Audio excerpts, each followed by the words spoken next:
வணக்கம் சொந்தங்களே.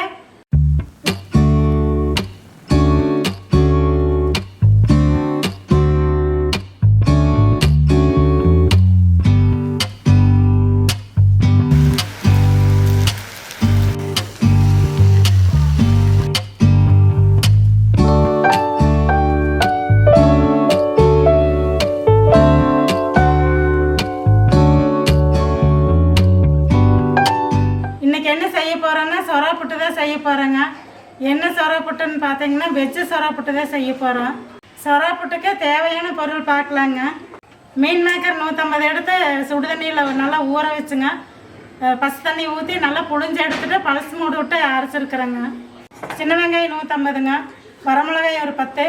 வரமிளகாய் வந்து விதை எடுத்துடணுங்க. சிந்தாமணிக்கு செய்கிற மாதிரியே வரமிளகாய் விதை எடுத்துகிட்டு ஜீரகம் கருவேப்பிலை இதுக்கு தேவையான பொருள் இவ்வளோதாங்க.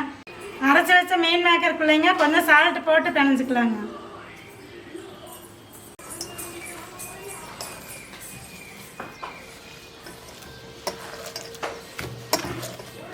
சின்ன சின்ன உருண்டையை பிடிச்சி வச்சுக்கலாங்க.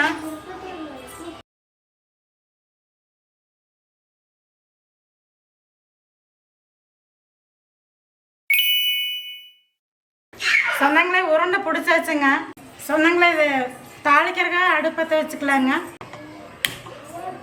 எண்ணெய் ஊற்றிக்கலாங்க.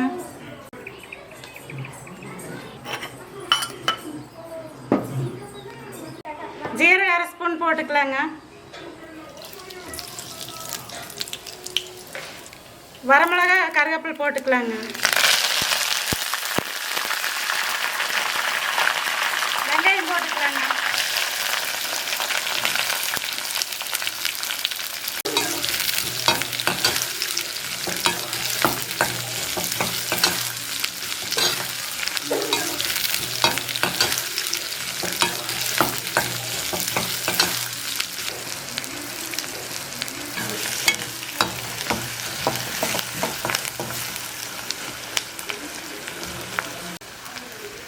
வெங்காயம் வணங்கிருச்சுங்க. இப்போ மீன் மேக்கர் போட்டுக்கலாங்க. உருண்டை எதுக்கு இப்படி ஒவ்வொன்றா போடுறேன்னா சொரா புட்டு மாதிரி அப்படியே விரிஞ்சு வருங்க. அதுக்காக தான் இப்படி உருண்டை உடிச்சு போடுறது. சிம்மில் வச்சு மூடி வச்சுக்கலாங்க. தட்டத்தை எடுத்து பார்க்கலாங்க. மேலே வருங்க அப்படியே சொரா புட்டு மாதிரி வெந்துருச்சு வருங்க. லைட்டாக அப்படியே மிளகாய் கலங்குற மாதிரி கிளறினீங்கன்னா போதும்.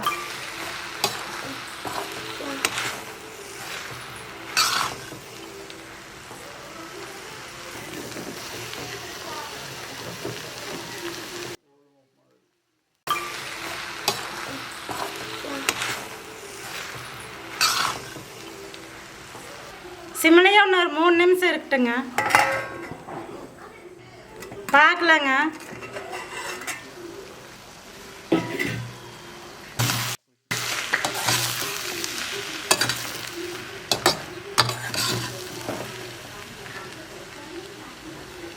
சொந்தங்களே சொரா புட்டு மாதிரியே தான் இருக்குதுங்க. அடுப்பு ஆஃப் பண்ணிடலாங்க. ஆயிடுச்சு. சொந்தங்களே வெஜ்ஜு சொரா புட்டு செஞ்சாச்சுங்க. டேஸ்ட் பண்ணி பார்க்கலாங்க.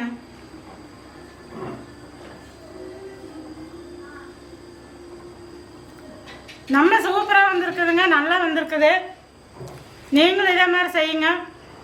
சோயா வந்து நீங்கள் பழசு மூட்டில் எடுத்துகிட்டு அதுக்குள்ளேயும் உப்பு போட்டு கலந்து பிணைஞ்சு உருண்டை பிடிச்சிக்குங்க. அப்போ தான் நல்லா கலங்கி வருங்க. நல்லா பஞ்சு மாதிரி வந்திருக்குதுங்க. சொரா புட்டு மாதிரியே தான் இருக்குது. நீங்கள் செஞ்சு சாப்பிட்டு கமெண்ட் பண்ணுங்கள், ஷேர் பண்ணுங்கள், சப்ஸ்கிரைப் பண்ணுங்கள்.